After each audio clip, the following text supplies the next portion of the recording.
Well, she's known to speak her mind without the slightest bit of fear. And today, she is an up-and-coming Bollywood star.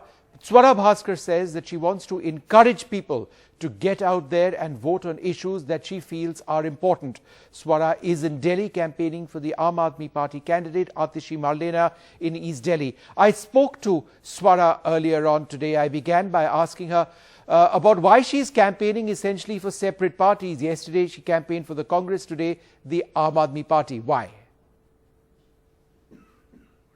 Yeah, I honestly, Vishnu, I didn't see this as a goal-oriented project for me, in the sense that I have nothing to gain from participating in the campaigns of certain select candidates, other than as a citizen getting to know more about how electoral democracy in India operates, and it's been an amazing and humbling experience.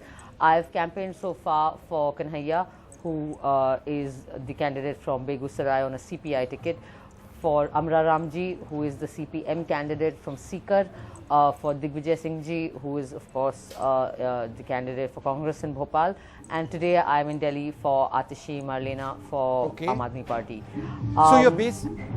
So you're basically campaigning for the political agenda of individual political leaders. Is that what it is? You're not really sort of campaigning for a party, just individuals?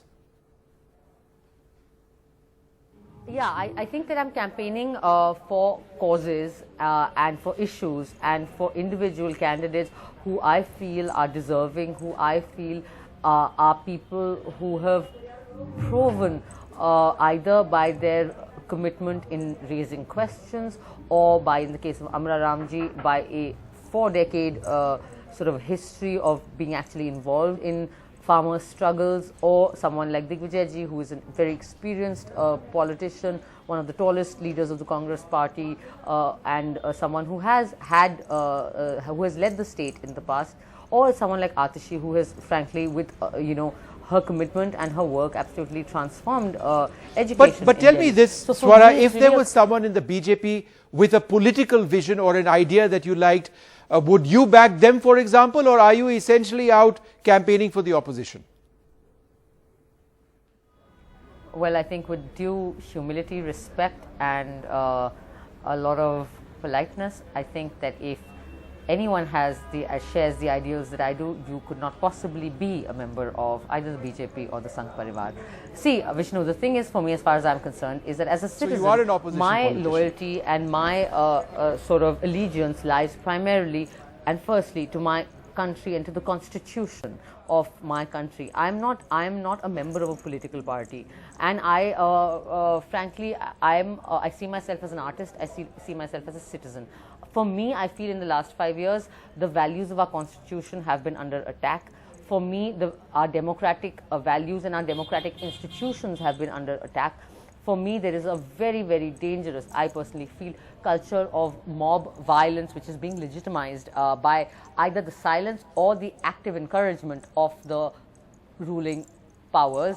And so I am campaigning for individuals and for platforms and for people who I feel are respectful of our constitution, who believe in our constitution. They may belong to different parties, and those parties may disagree with each other. But I think that there is a common theme, which is that I think all these platforms and all these people agree that our constitution is the primary thing in this country. So just yesterday, in Bhopal, you seem to be campaigning against Pragya Thakur. You said that she is, let me quote you, a mix of politics and crime. Weren't these the remarks of an opposition political leader, which is essentially what you appear to be? Or were you actually just endorsing Digvijay Singh's election promises? Because what you say over here is that, you follow themes, you follow issues, but it has to be said, you sound like an opposition political leader. Well, I think that, honestly, I have read Digvijay Singh Ji's Vision Bhopal manifesto.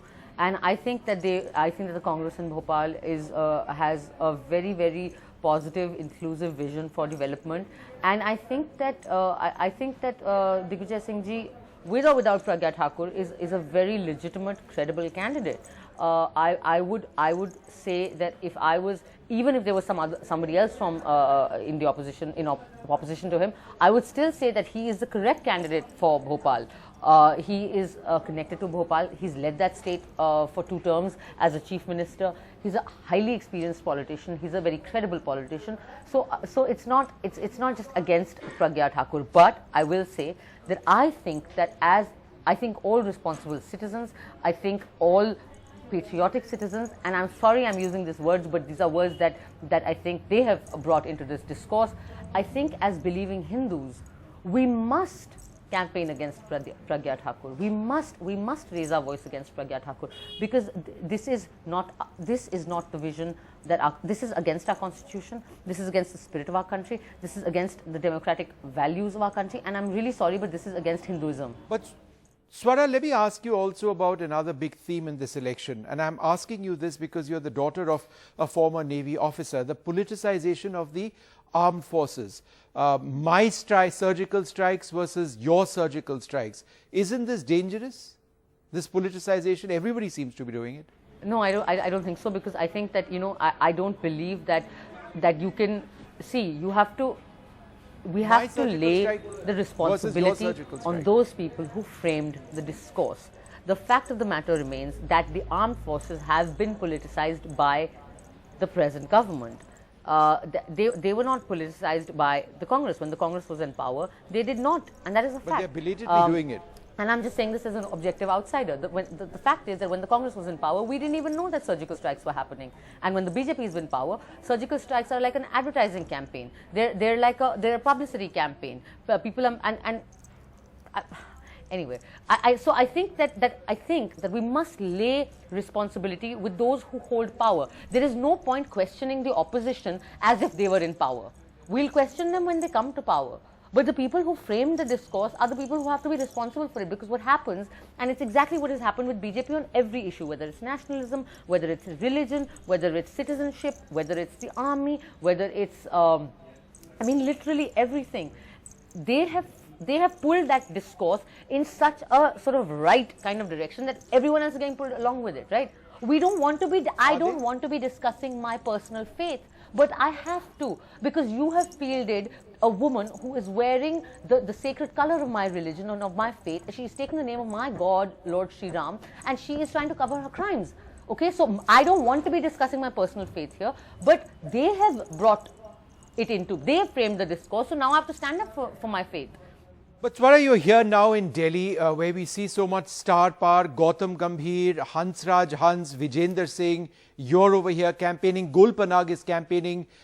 Is this really going to impress voters in the national capital? I think it's great that all political parties are trying their hardest and are actively participating in the electoral process, and I think it's great that actors and celebrities are being involved citizens. I think that an involved civil society is always better than a lazy and insular civil society. Okay, thanks Swara, thanks very much.